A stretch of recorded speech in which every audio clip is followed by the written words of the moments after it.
नमस्कार, ताल ठोक के स्पेशल एडिशन में आपका स्वागत है। मैं हूं आपके साथ विशाल कालरा। भारत ने ठाना है सबको सुरक्षित लाना। भारत के इस ऐलान से मेड इन पाकिस्तान तालिबान, इस तालिबान की हालत खराब हो गई। 140 सिखों को तालिबान ने भारत आने से रोक दिया है। काबुल एयरपोर्ट पहुंचने से पहले ही इन्हें रोक दिया गया। 140 सिख एयरपोर्ट तक नहीं पहुंच पाए। भारत में तीर्थ यात्रा पर, धार्मिक यात्रा पर आना चाहते थे 140 सिख, इन्हें वहीं रोक दिया गया है। तालिबानी राज में जिस तरह से हिंदुओं और सिखों पर अत्याचार हो रहा है, उससे पाकिस्तान की साजिश भी खुल जाती है। जो काम पाकिस्तान अपने यहां कर रहा है, वही काम तालिबान के जरिए अफगानिस्तान में भी करवाया जा रहा है। लेकिन ऑपरेशन देवी शक्ति के तहत अफगानिस्तान से भारतीयों की सुरक्षित वापसी जारी है। काबुल से 24 भारतीय और 11 नेपाली नागरिकों को लेकर एक विमान हिंडन एयरबेस पर पहुंचा है। लेकिन सवाल यह है कि धर्म के नाम पर अपना देश चलाने का दावा करने वाला तालिबान धार्मिक यात्रा पर आ रहे सिखों को क्यों रोक रहा है? जो धर्म के नाम पर अपना देश चला रहा है, उसे सिखों की धार्मिक यात्रा से परेशानी क्या है? इस पर चर्चा करेंगे। और सवाल यह है कि हिंदुओं की, सिखों की भारत यात्रा से क्या तालिबान को डर लग रहा है? तालिबान की बंदूकें, लेकिन क्या इसमें बारूद पाकिस्तान का है? जो पाकिस्तान चाह रहा है वो करवा रहा है। भारत का धर्म और तालिबान का धर्म क्यों कह रहे हैं हम? मानवता से बड़ा कोई धर्म नहीं। जिसकी जान मुश्किल में फंसी है, उसे भारत बचा रहा है। मानवता का धर्म, यह भारत का धर्म, और उसके खिलाफ तालिबान का अधर्म सामने आ रहा है। और भारत की देवी शक्ति, ऑपरेशन देवी शक्ति, जिसके तहत भारतीयों को वहां से निकाला जा रहा है, यहां तक कि पड़ोसी देशों के नागरिकों तक की मदद की जा रही है। इससे तालिबान को और पाकिस्तान को क्या तकलीफ हो रही है? कौन कौन से खास मेहमान हमारे साथ हैं, उनका परिचय आपसे करवा देते हैं। भारतीय जनता पार्टी से शाजिया अलमी हमारे साथ जुड़ रही हैं। All India anti terrorist front के अध्यक्ष हैं एमएस बिट्टा साहब हमारे साथ जुड़ रहे हैं। अकाली दल के नेता मनजिंदर सिंह सिरसा साहब हमारे साथ हैं। वरिष्ठ पत्रकार आरती टिक्कू सिंह हैं। पूर्व राजनयिक गुरजीत सिंह हमारे साथ हैं। जसकरण काहलो प्रवक्ता हैं पंजाब कांग्रेस के, हमारे साथ जुड़ रहे हैं। सबसे पहले बिट्टा साहब, एक तरफ एयरपोर्ट पर आतंकवादी हमले का डर है, दूसरी तरफ माइनॉरिटीज हिंदू सिख खौफ में जीने को मजबूर हैं। अब तो 140 सिखों को भारत आने से भी रोक दिया है। जो धर्म के नाम पर अपना देश चलाने का दावा करता है, उससे धार्मिक यात्रा से डर लग रहा है सिखों की। देखो जी, एक बात आपको स्पष्ट कह दे, इसके पीछे पाकिस्तान आईएसआई की पक्की चाल है। अभी वो शेरे पंजाब महाराणा रणजीत सिंह, जिनका कभी काबुल कंधार तक राज था, और उनकी फौज के जर्नल थे हरि सिंह नलुआ। कल तक माएं कहती थी कंधार पाकिस्तान, अफगानिस्तान में बच्चे सो जा, नलुआ आ गया। अभी पाकिस्तान ने करतारपुर साहब तो खोला, ननकाना साहब की यात्रा तो हम करते हैं, पर हमारी वो कौम का बहादुर जर्नल महाराणा रणजीत सिंह को, स्टैचू को तोड़ तोड़ के तहस नहस करके रख दिया। ये पाकिस्तान खुद तो हार गया। 370 धारा हट गई, सर्जिकल ऑपरेशन हुए, पाकिस्तान के हिम्मत नहीं थी, तिरंगे तिरंगे लहराए गए 15 अगस्त को कश्मीर, जम्मू कश्मीर के अंदर। अब पाकिस्तान तालिबान के कंधे पे रख के बंदूक चलाना चाहता है। लड़े हमारे साथ, लड़ाइयां अब भी लड़े, एक गोली चलाए 100 चलाए, पर तालिबानियों के कंधे पे रख के पाकिस्तान बंदूक चलाएगा। इसका मतलब खोखले दावे, खोखले बातें ये करके आगे तालिबान को सिख हो या हमारा हिंदू भाई हो, उनको साथ ये जुल्म कर रहे हैं वहां पे। और हिंदुस्तान की सरकार ने पिछले समय पे उनको कोई ना कोई शंका जरूर थी कि कुछ ना कुछ ऐसा होगा, जितने भी बार हमारे सिख हिंदू भाई हैं कभी भी वापस आ सकते, हम सीने पे लगाएंगे। और लगाया। हिंदू सिख एक 9 मास का हमारा रिश्ता है, हम अलग नहीं हैं, हम 9 मास का रिश्ता है। हम लाएंगे, अवश्य लाएंगे, और इसके लिए मुझे पूरा यकीन है हमारी सरकार, हमारी फॉरेन मिनिस्ट्री इसके लिए पूरा दिमाग लगा होगा, उनको लेके आएंगी। पर ये मैं जरूर आपको बता दूं, अभी आने वाले वक्त के अंदर ये तालिबान के कंधे पे रख के बार बार बंदूक चलाएंगे। हम जंग नहीं चाहते, हम लड़ाई नहीं चाहते, पर अगर किसी ने छेड़ा तो हिंदुस्तान आज पूरा तैयार खड़ा है। हम चाहते हैं हर देश में शांति हो, चाहे वो अफगानिस्तान हो, चाहे वो पाकिस्तान हो, चाहे बांग्लादेश हो, चाहे हिंदुस्तान हो। मानवता हर जगह पे है, पर किसी की मानवता को तोड़ने की कोशिश करेगा उसके लिए तो लड़ाई लड़नी पड़ेगी। आज आपने देखा किस तरीके से एयरपोर्ट के अंदर छोटे छोटे बच्चों को किस तरीके से तड़प के मारे जा रहे, बहनों के सुहाग उजड़ रहे, बच्चे यतीम हो रहे, खून की नदियां बह रही हैं, हिंदू हो, मुसलमान हो, सिख हो, ईसाई हो, मानवता का कत्लेआम हो रहा है। और ये डिबेटों के अंदर, ये बड़े बड़े चैनलों के अंदर ये पाकिस्तान के लोग आके दांत निकाल के खुश होते हैं, कारण इनके अंदर मानवता के नाम की कुछ भी चीज नहीं है। ये वो लोग हैं पाकिस्तान के अंदर जो मानवता का खिलवाड़ होते हुए देख रहे हैं। बिल्कुल ठीक है, आपने मानवता का खिलवाड़ होते हुए देख रहे हैं, तभी मैंने कहा कि सबसे बड़ा धर्म मानवता, भारत उसके साथ है और तालिबान का यह धर्म देख रहे हैं। लेकिन शाजिया इल्मी, हालात चुनौतीपूर्ण होते जा रहे हैं, धमकियां दे रहा है तालिबान दूसरे देशों को, अमेरिका समेत तमाम देशों को धमकियां दे रहा है कि 31 तारीख तक छोड़ दीजिए अफगानिस्तान, नहीं तो उसके बाद देख लेंगे हम क्या करेंगे। अब इतने मुश्किल हालात में भारतीयों को निकालना, अफगानी हिंदुओं को निकालना, सिखों को निकालना, यह बहुत चुनौतीपूर्ण होने जा रहा है। बिल्कुल, लगातार जिस तरह से हालात दिख रहे हैं हम लोगों को, वाकई में चुनौतीपूर्ण हैं और चिंताजनक हैं और बहुत ही फिक्र की बात है। लेकिन ये जो दृश्य लगातार देख रहे हैं, भयावह दृश्य, मुझे लगता है पूरी दुनिया भी देख रही है। और मुझे लगता है जो देवी शक्ति की बात करती हैं, जो देवी शक्ति की आप बात कर रहे हैं, मुझे लगता है बहुत सालों तक और बहुत वक्त तक और बहुत हफ्तों तक या बहुत लंबे सिलसिले तक इस जो अधर्म जो हो रहा है धर्म के नाम पर, किसी एक मज़हब के नाम पर, उसको बर्दाश्त नहीं किया जाएगा। वहाँ पे अफ़गानिस्तान के अंदर अफ़गानी जो आवाम है वो बहुत परेशान है इस तरह के शैतानों से, इन हैवानों से। और मुझे बहुत तकलीफ़ के साथ कहना पड़ रहा है और बहुत ही मुझे एक शर्म सी आ रही है कि हमारे भाई है जो सिख भाई हैं जो आना चाह रहे थे धार्मिक यात्रा पे, पिलग्रिमेज पर वो नहीं आ पाए, उनको रोका गया। तालिबान को ये नहीं करना चाहिए था, जो भी वहाँ पे विराजमान हैं, क्योंकि किसी ने स्टेक नहीं किया है, उन्होंने ये बहुत बड़ी गलती की है। मुझे लगता है ये एक प्रोवोकेशन है और ये बहुत बड़ा उन्होंने एक तरह से एक ऐसी चीज़ की है जिसकी ज़रूरत नहीं थी। एक तरह से उन्होंने एक हनन किया है, एक वायलेशन है ये, और ये उनको इसको करने से बचना था। एक तरफ जहाँ तालिबान बहुत जिम्मेदारी दिखाने के और कम से कम दिखावट के लिए ही बयान दे रहा है, दूसरी तरफ ऐसी हरकतें करके उन सारी की सारी बातों को निगेट कर रहा है। ये वाकई में बहुत ही डिफ़िकल्ट सिचुएशन है। 565 लोग हम लोग निकाल पाए हैं। ऑपरेशन जो हमारा एयरलिफ्ट रहा है बहुत कामयाब रहा है, लेकिन लोगों को एयरपोर्ट तक पहुंचाना, और वो लोग सब काबुल में भी नहीं है, आप जानते हैं, दूर दराज बसे हुए हैं, उनको लाना नहीं। तभी तो मैंने शाजिया जी कहा ना, अब चुनौती बढ़ गई है। उन्होंने तो कह दिया है जो विदेशी हैं सिर्फ वो जा सकते हैं, अफगानी नागरिकों को नहीं जाने देंगे। अब ये चुनौती बड़ी होती जा रही है। बिल्कुल, और उन्होंने बाकायदा प्रेस कॉन्फ्रेंस में कल कहा है कि हालात बिल्कुल ठीक है, हम अफगानी नागरिकों को जाने नहीं देंगे। तो देखिए, इसलिए बहुत ही ज़रूरी है इस मामले में हस्तक्षेप करना। मुझे लगता है पूरी तरह से, मुझे विश्वास है कि ना सिर्फ हमारा एक्सटर्नल अफेयर्स मिनिस्ट्री पर हमारी सरकार और हम सब लोग पूरी तरह से प्रतिबद्ध हैं कि हमारे सिख भाई और बहनें किसी तरह से कोई भी दिक्कत वहां पे ना। ये जो प्रतिबद्धता की बात की ना, मैं सिरसा साहब आपसे समझना चाहूंगा, ये जो भारत की प्रतिबद्धता है कि अफगानी हिंदुओं को, अफगानी सिखों को बचा कर लाना है, उसी का ये प्रोवोकेशन तो नहीं हो रहा कहीं ना कहीं? जो शाजिया जी कह रही है कि एक तरह से प्रोवोक करने की कोशिश हो रही है। आप बताइए, आप तो लगातार ट्रैक कर रहे हैं, स्थिति पर आपकी नजर है, आपकी बात भी वहां पर हो रही है, क्या चुनौती वहां पर आ रही है?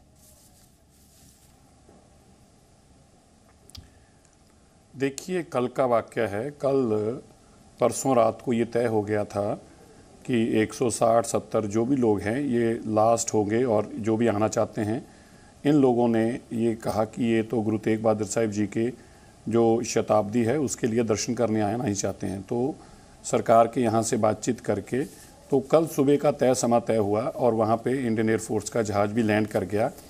जब इन लोगों ने 10 बजे शुरू हुए और अपनी बसों में बैठकर वहाँ पहुँचे, तो वहाँ पे ये 300 गज दूर रह गए थे। लेकिन कल सुबह से लेके रात लगातार 10 घंटे, 12, फिर 13, फिर रात को 1:45 बजे लास्ट जब हमारी बातचीत हुई तो उन्होंने बताया कि अब हमें धकेल कर बहुत पीछे भेज दिया गया और हम 3 किलोमीटर पीछे चले गए अब। और विदेश मंत्रालय से फिर रात को 1:45 बजे मेरी बात हुई तो उन्होंने कहा कि उन लोगों ने वहाँ पे अनाउंस कर दिया है तालिबान के लोगों ने कि कोई भी विदेशी जो है वो वापस जा सकता है, लेकिन जो अफ़गानिस्तान का नागरिक है वो किसी भी सूरत में अब एयरपोर्ट के अंदर दाखिल नहीं कर सकता। तो इसका मतलब बड़ा स्पष्ट था कि ये जो लोग वहाँ से भारत दर्शन करने के लिए गुरु तेग बहादुर साहब जी की शताब्दी पे आना चाहते थे, गुरु साहब के स्थानों के दर्शन करने, अब वो वहाँ पर से नहीं निकल पाएंगे। तो फिर रात को इनको वापस गुरुद्वारा जहाँ पर ये थे वहाँ पर ये वापस गुरुद्वारे में पहुँचे, और उसके बाद अभी तक वहाँ से कोई तालिबान की तरफ से ये क्लैरिफिकेशन नहीं आ पा रही कि क्या इनको एयरपोर्ट के अंदर एंटर करने दिया जाएगा या नहीं दिया जाएगा, क्योंकि इनर सर्कल में अमेरिकन सिक्योरिटी है, लेकिन आउटर सर्कल में जो हैं वो तालिबान के लोग हैं।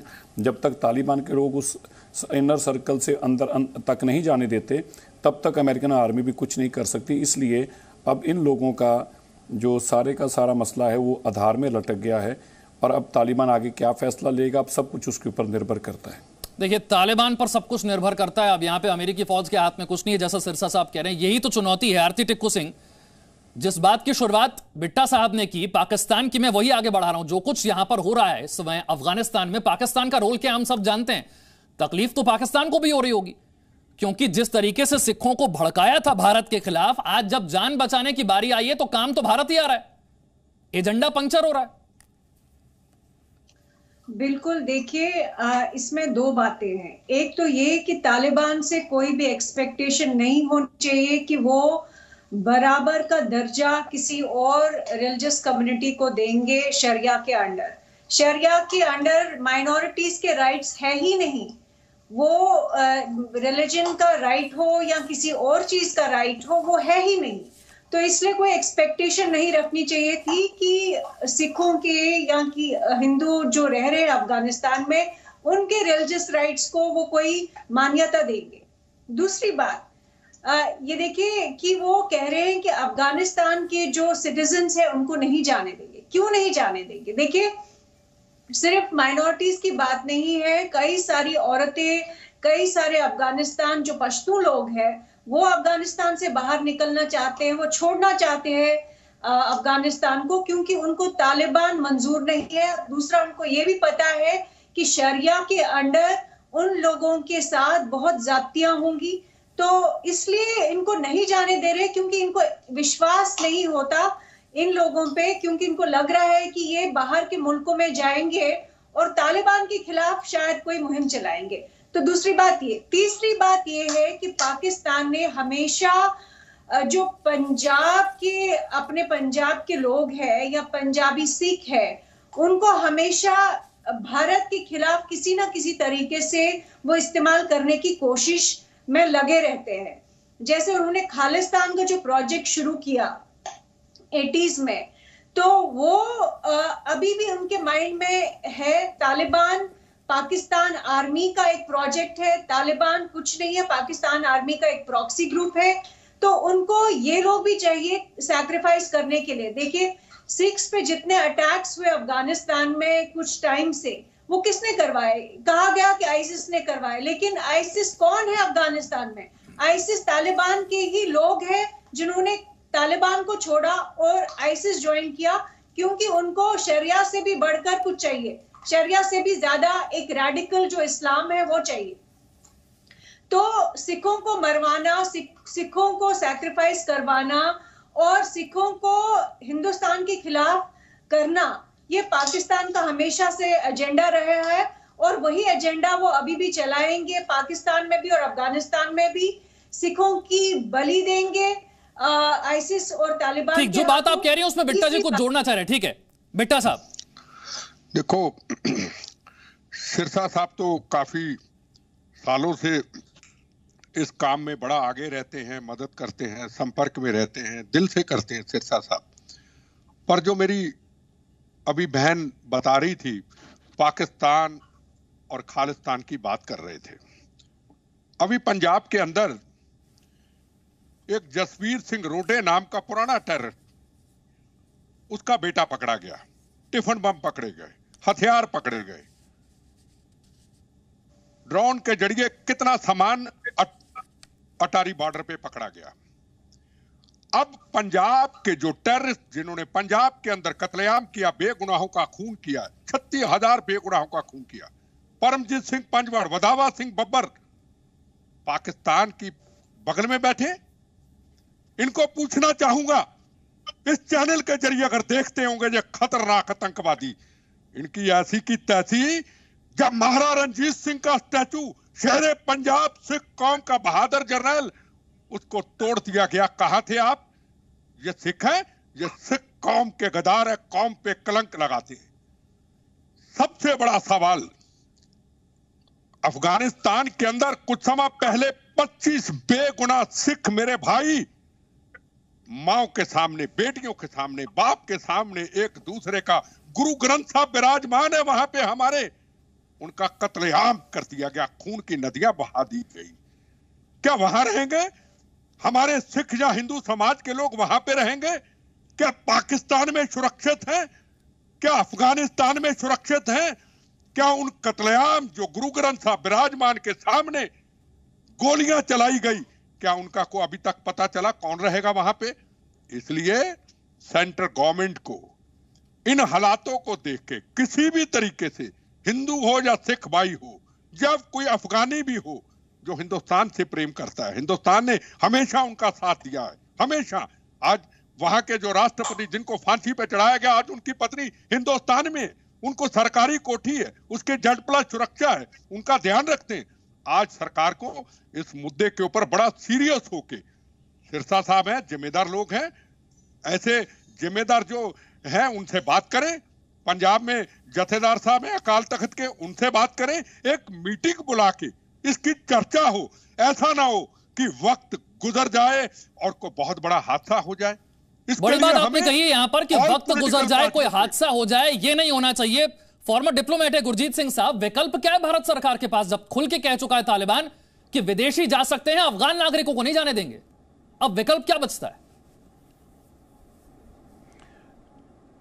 जो आरती टिक्कू ने आज हमें समझाया, मैं उससे बिल्कुल सहमत हूं। तो आपने पूछा विकल्प क्या है, इस समय बड़ी मुश्किल में हमारे भाई वहां हैं, तो अब विकल्प मैं समझता हूं कि हमें कतार से बात करनी चाहिए। कतार की जो सरकार है उसका काबुल में तालिबान के ऊपर एक अच्छा दबाव बन सकता है, और कतार ने कई अपने अफगान नागरिकों को एस्कॉर्ट किया एयरपोर्ट तक। हमें कतार की मदद मांगनी चाहिए कि वो हमारे बचे हुए जो लोग हैं उनकी मदद करें, क्योंकि दो सरकारें हैं जिनका इन्फ्लुएंस है काबुल में इस समय। एक तो पाकिस्तान जो तो उनसे गांठ बना के बैठा हुआ है, और दूसरा है कतार जिससे भारत के अच्छे संबंध हैं। तो मैं आपके चैनल के जरिए यह सुझाव देता हूं कि कतार की मदद मांगकर हम कोशिश करें कि जो हमारे भाई वहां फंसे हुए हैं उनको हम कतार के जरिए निकालें, चाहे भारत सीधा ना आए, कतार होते हुए आए, चाहे उसमें हमें शायद एक सक्सेस मिल सकती है। कालों साहब, भारत तो प्रतिबद्ध है लेकिन चुनौतियां बढ़ती जा रही हैं, जैसा सारे पैनलिस्ट कह रहे हैं, अब बहुत मुश्किल होता जा रहा है निकालना इन्हें।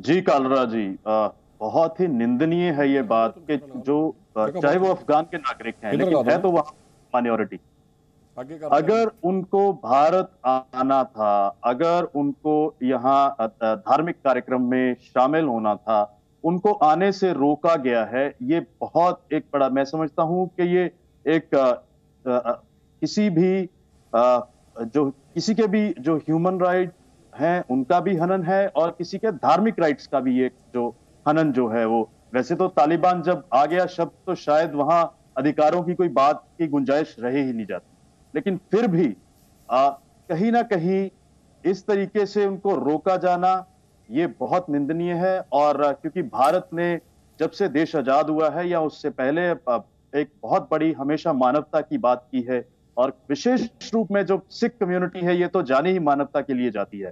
पूरे विश्व में कहीं भी अगर कोई विपदा पड़ती है तो सबसे पहले सिख कम्युनिटी के जो लोग हैं वहां सहायता के लिए, सेवा के लिए जो पहुंचते हैं। अगर सिख कम्युनिटी को भी अगर रोका जाए तो मैं समझता हूं इससे ज्यादा शायद कोई बड़ी दुखदायक घटना नहीं हो सकती। ठीक, जो बात सिरसा साहब कही गई कि देर ना हो जाए, कोई हादसा ना हो जाए, उससे पहले बड़ा कदम उठाना बहुत जरूरी है। बिट्टा साहब ने भी यह बात कही। सिरसा साहब, देखो दो ही तरह के कदम है ना। एक तो कदम है कि सरकार उठाए, तो सरकार को तो हम क्या कहें, सरकार को तो हमें पता है कि सरकार तो विशाल जी निरंतर लगी हुई है। मैं खुद ही संपर्क में हूँ। रात को 1:45 बजे मैंने विदेश मंत्रालय के जो जॉइंट सेक्रेटरी हैं मिस्टर JP सिंह, रात को 1:45 बजे अगर मैं उनको जगाकर उनसे बात कर, वो तो जाग ही रहे थे इनफैक्ट, मैं उनसे बात कर सकता हूँ, तो मैं समझता हूँ कि ये पाकिस्तान, अफ़गानिस्तान, ईरान के जो इंचार्ज हैं, तो मैं समझता हूँ कि वो सरकार की तो इसमें पूरी जोर लगा हुआ है। और उन्होंने तो मुझे पहले परसों ये एश्योर कर दिया था, प्राइम मिनिस्टर ऑफिस ने भी एश्योर कर दिया था कि आप अपने लोगों को तैयार करो, जो आना चाहते हैं, हमारा जहाज़ जो है वो सुबह वहाँ पर आपको तैयार मिलेगा। उसके बाद हमने अपनी प्रक्रिया शुरू की, लेकिन उसमें हम नाकाम हो गए क्योंकि वहाँ से तालिबान के लोगों ने आगे निकलने नहीं दिया। तो अब बात तो ये है कि मैं तो अब इनफैक्ट आपके TV चैनल के माध्यम से अब ज़रूर कहूँगा कि जो हमारे लोग वहाँ जाते रहे, सीरिया में या ईरान में, इराक में जाकर इन लोगों की इमदाद करते रहे, चाहे वो कोई भी हमारी संस्था रही हो, तो आज उन लोगों को आगे आना चाहिए, उनको जाके इनसे बातचीत करनी चाहिए अब कि देखिए हमने तो आप लोगों को कितना किया है और आज हमारी बारी है और आज हम लोगों की जान के ऊपर अगर खतरा है तो आप लोग आइए। अब वो सिखों का पैसा था जो इन लोगों पे खर्च किया गया और सिखों के वो एसेट्स थे जो इन लोगों के लिए लगाए गए, सीरिया में पहुंचा गया तो वो सिखों ने दिया पैसा था, सीरिया पे इन पे जाके लगाया गया, इराक में जाकर लगाया गया, रोहिंग्यों के ऊपर भी लगाया गया, तो हमने तो सबका साथ दिया। लेकिन आज मैं ज़रूर कहना चाहता हूँ जो रवि सिंह हैं या और संस्थाएं जो लोग जाते रहे हैं, जिनके इनसे संपर्क हैं, उनको अब आगे आना चाहिए। क्या रास्ता निकलता है इस पर हमारी भी नजर है, लेकिन हम बार बार कह रहे हैं कि ऑपरेशन देवी शक्ति, भारत प्रतिबद्ध है अफगानिस्तान में फंसे भारतीयों को निकालने के लिए, हिंदुओं को निकालने के लिए, सिखों को निकालने के लिए, और भारत के लिए मानवता सबसे बड़ा धर्म है। यहां तक कि पड़ोसी देशों के नागरिकों तक की मदद कर रहा है भारत। बहुत बहुत शुक्रिया सभी खास मेहमानों को हमारे साथ चर्चा में जुड़ने के लिए। Presenting B News app available on Google Play and App Store. Download it now.